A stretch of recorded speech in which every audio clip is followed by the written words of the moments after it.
I made $3 million in profit and owned 22 rental properties in this one neighborhood through real estate. In this video, I'm gonna go around and I'm gonna show you a bunch of these projects. I'm not gonna be able to get to all of them because there's a lot, but I'm gonna get to a large portion of them and break down each deal to you so you can see how I did it. So we're coming up on this next house. It was a flip that I did. If we look out here to the right, it's this green house. It's a couple up here in front of us. And if you look up at the roof line, you see there's an addition that got bumped out up there as well.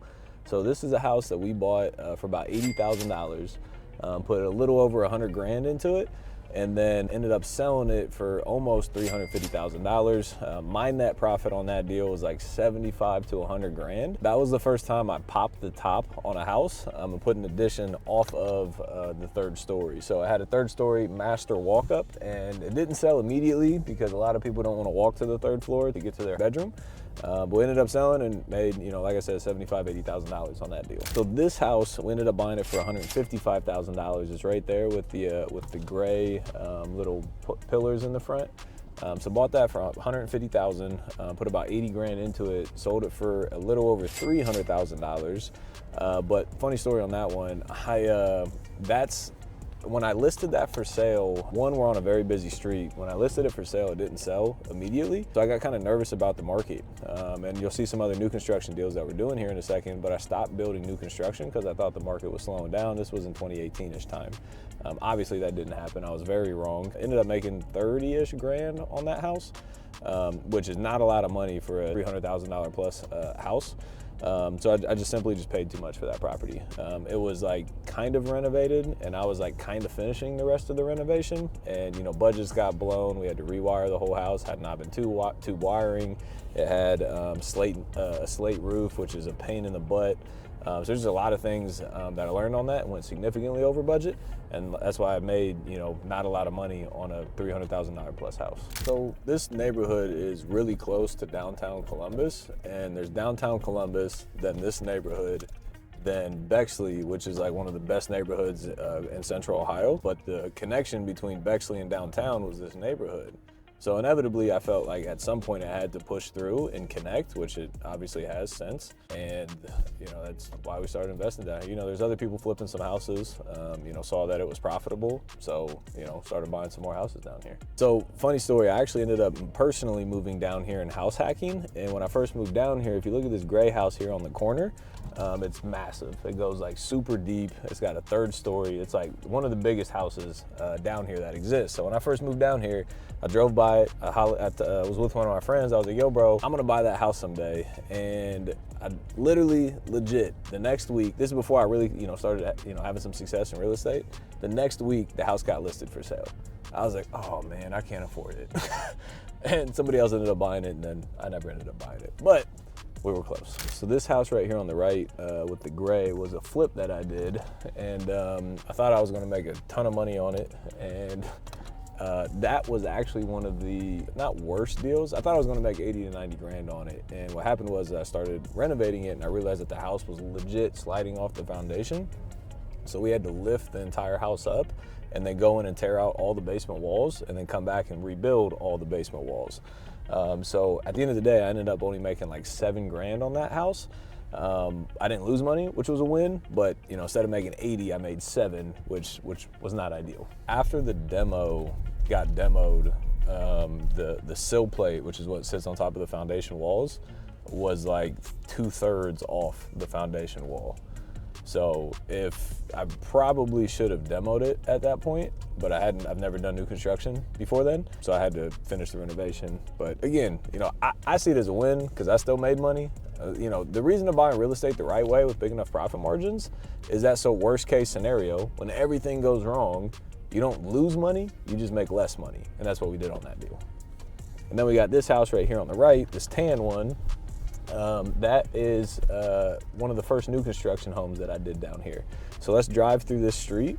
I got a lot of deals on it, and then I'll kind of recap the whole new construction and some of the flips and everything that we're going to talk about on here. When I started doing new construction, I went through and I started buying as much land as I could because nobody had done new construction. So this house right here on the right, the gray one, I didn't build that house, but I bought the lot. I think I bought the lot for about $30,000 and ended up selling it to that builder for $90,000. So made, about $60,000 in profit on that single piece of lot without having to do any construction on it or anything. And then pulling up here, so this blue house with the white trim, so that was the first new construction house that I did. I bought that lot, I think for $7,000.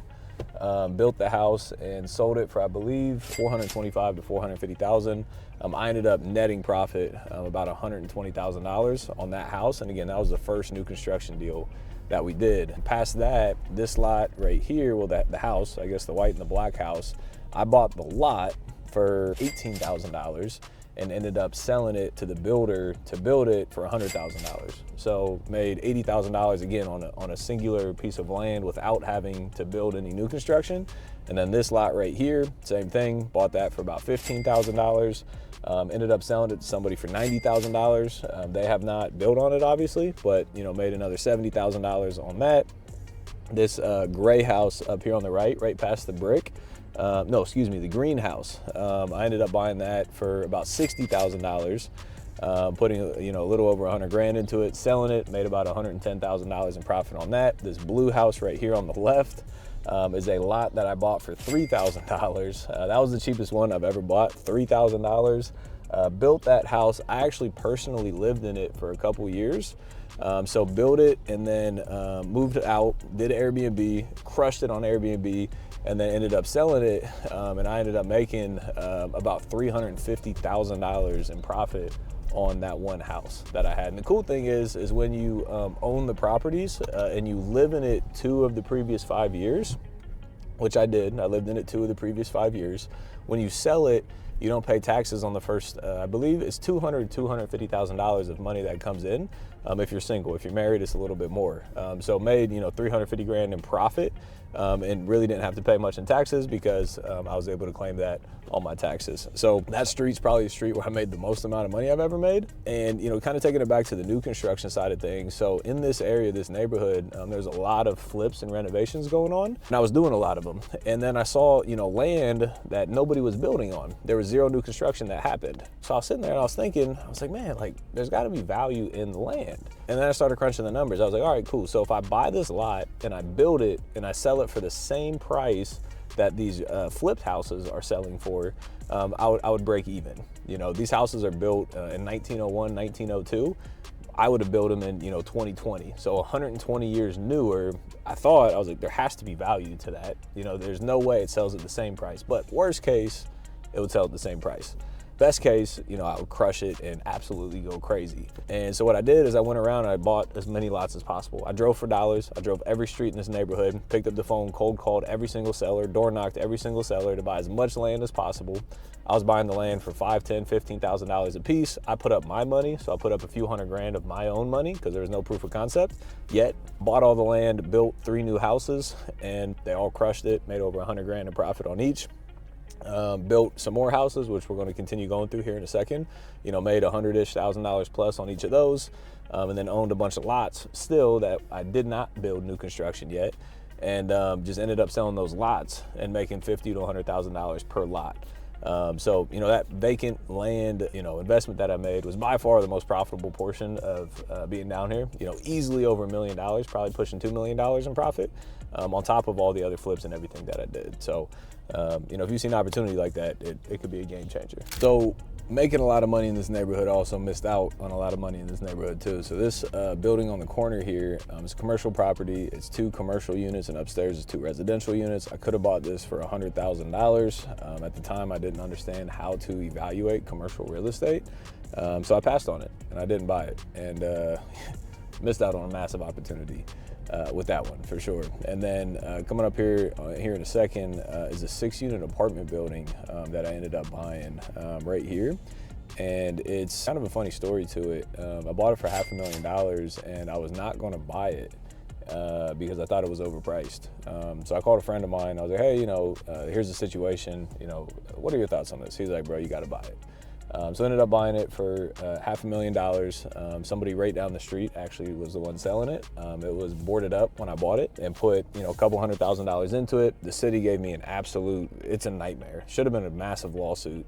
Lost a couple, probably 100, 200 grand from their problems that they caused, but was able to get the project done finally 4 or 5 years ago. It appraised at $1.2 million. It's probably worth 1.5 to 1.6 today.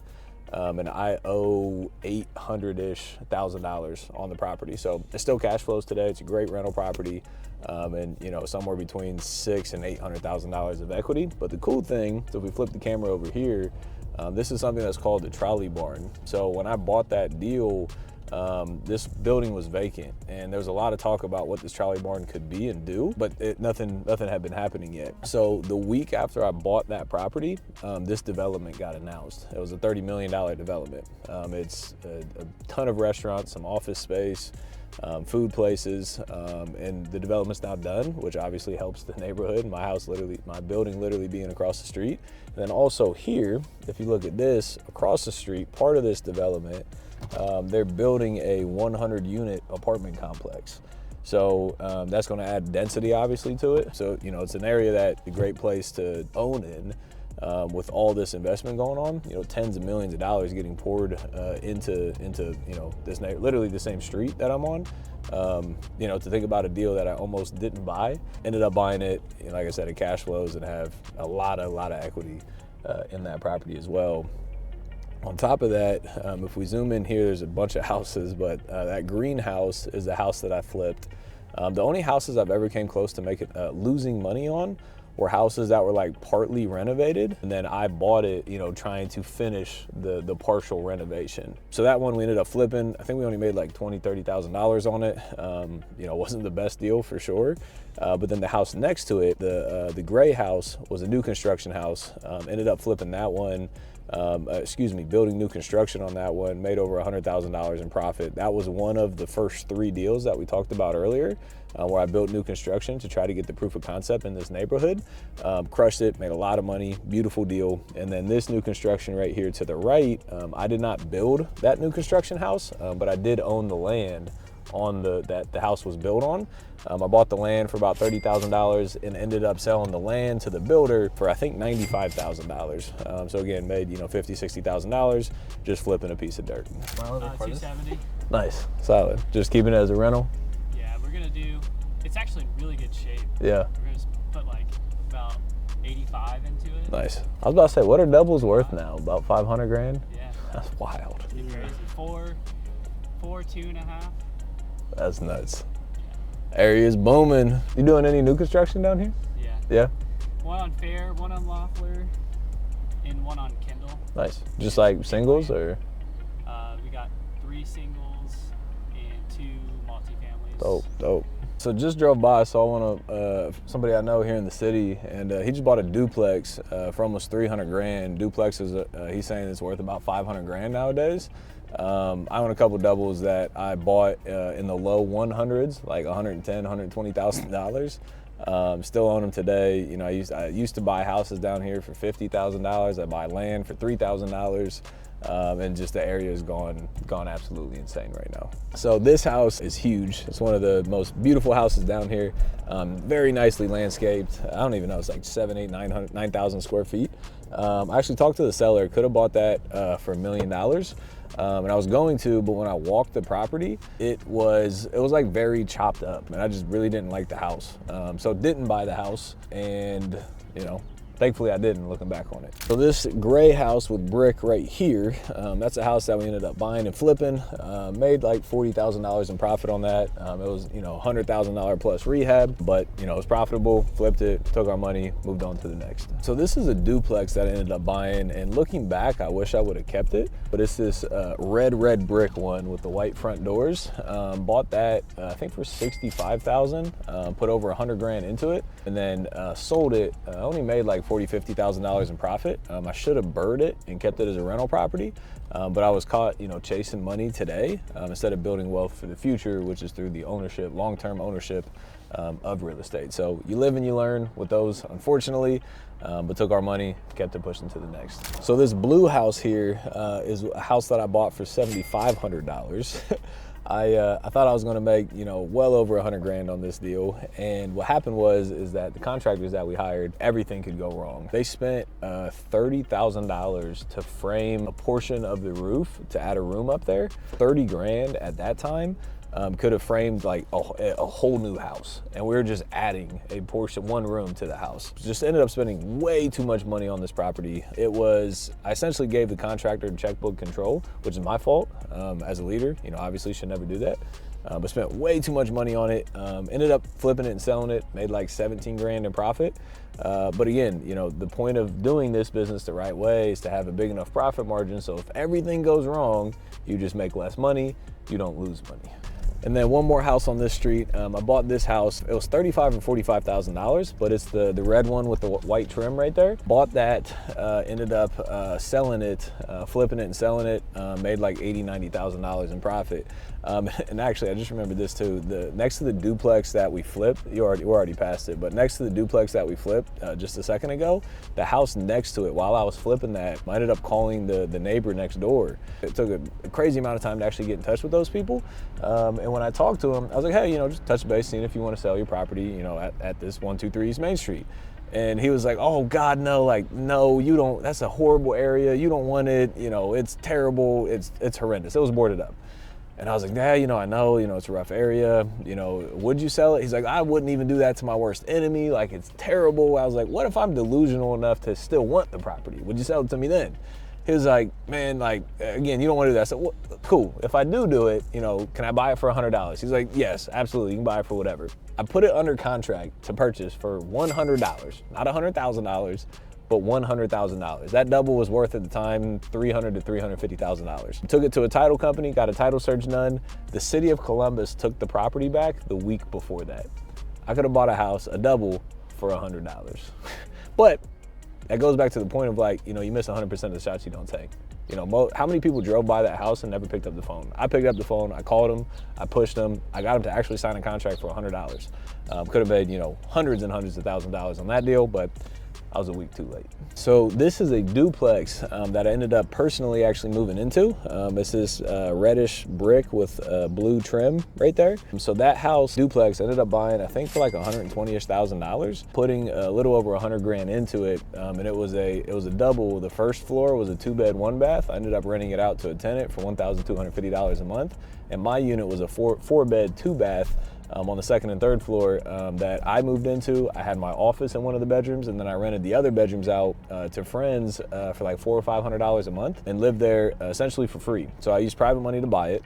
So I bird it, buy, renovate, rent it, refinance it. So I got into the asset, into that house with none of my own money. And then I house hacked it. Then I rented it out, renting it out to my friends, used the income to then pay my mortgage. So I was legit living in that house for free without having to put a single penny of my money into it. This is a lot that we bought. There was an existing house on it at first, right on the other side of this. And so those two new builds right there side by side, there was an existing house on the right, but it had an extra lot. So we tore the existing house down and then split the lot because it was one lot. So split the lot and then ended up building 2 new construction homes. Those we ended up making, I think like $40,000, $50,000 a piece on it. They were very skinny houses, so they didn't sell for what we thought we could sell them for. But they were still profitable at the end of the day, still made some money on them. On this street, there's a few more new construction that we did, which at the beginning of doing the whole new construction investment, these are some of the lots that I ended up buying. But this gray house with the white trim right here was a house that we bought the land. I think we bought the land for 10, 15 grand, built a new construction house on it, made over $100,000 in net profit on it.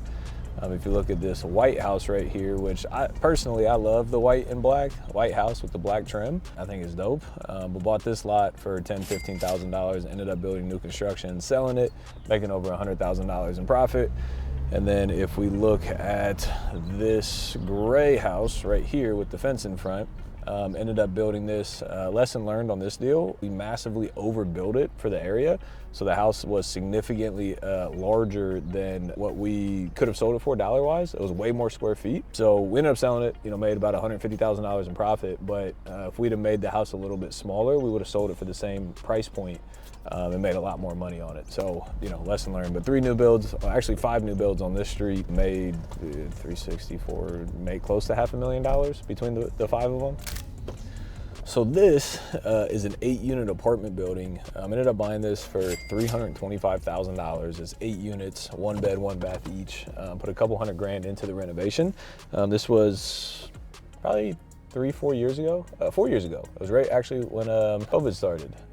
So at the time it appraised for about $800,000. It's probably worth a little over $1 million today.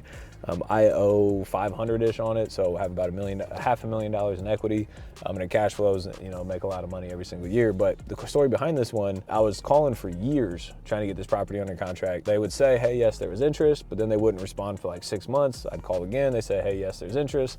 Wouldn't respond again for like 6 months. And then finally, I ended up getting the wife on the phone. The wife expressed the interest in selling. And then I heard the husband in the background like, no, we're not selling. We're not doing that. I was like, oh, this sucks. And I hung up the phone. They wouldn't answer. And then COVID hit. And at the same time, I was like, man, I'm just going to pull up to their house. So I drove to their house. They lived here in the city. It was one of the houses with like a super long driveway. I was like, oh, this is going to be really awkward. So drove up the driveway, knocked on the door. Actually finally got them to agree to sell, sign an agreement to purchase this 8 units for $325,000. What is that per unit? 325,000 divided by 8. It's $40,000 a unit, which is a crazy price point, especially for this area. But great deal. Wish I had more of them, but you gotta do what you gotta do. So as you can see, made a lot of money in this neighborhood, did a lot of deals in this neighborhood. Again, this was not all the deals, there's a lot more out there. But some of the things that I learned from this, from doing this, many, many years. One, I was over conservative at times and missed out on a lot of opportunity. Because I didn't fully believe in where the market was headed. At the same time, I took advantage of a lot of opportunities because I did believe in certain parts of the market and obviously made a lot of money doing it. So one thing I would recommend, you never want to put yourself in a position where you're going to lose money, but taking a little bit of a risk is not a bad thing. I could have probably done double the amount of deals that I've done and own double the amount of rental properties that I currently own just in this neighborhood alone. If I wasn't overly conservative. But on the flip side of that as well, in this neighborhood, I never lost money on any houses. I've lost money on a couple houses elsewhere, but I never lost any money here. So that conservatism also saved me from the downside as well. But real estate is a beautiful thing. You saw everything from flipping houses to building new construction to flipping lots to owning a rental portfolio. It's an amazing, amazing thing to do. And luckily for me, I've been able to do this using all other people's money. So I've raised, over $35 million to fund all of these transactions. What I say is, how do you build wealth in real estate using other people's money? That's what I've been able to do. So if that's something you want to learn how to do, how to start building your rental portfolio using other people's money and start building wealth for yourself and your family, if you check the link in the description below, I got a free training for you to show you exactly how to do it. While you're here, make sure you smash that like and subscribe button so you can get all the content going forward.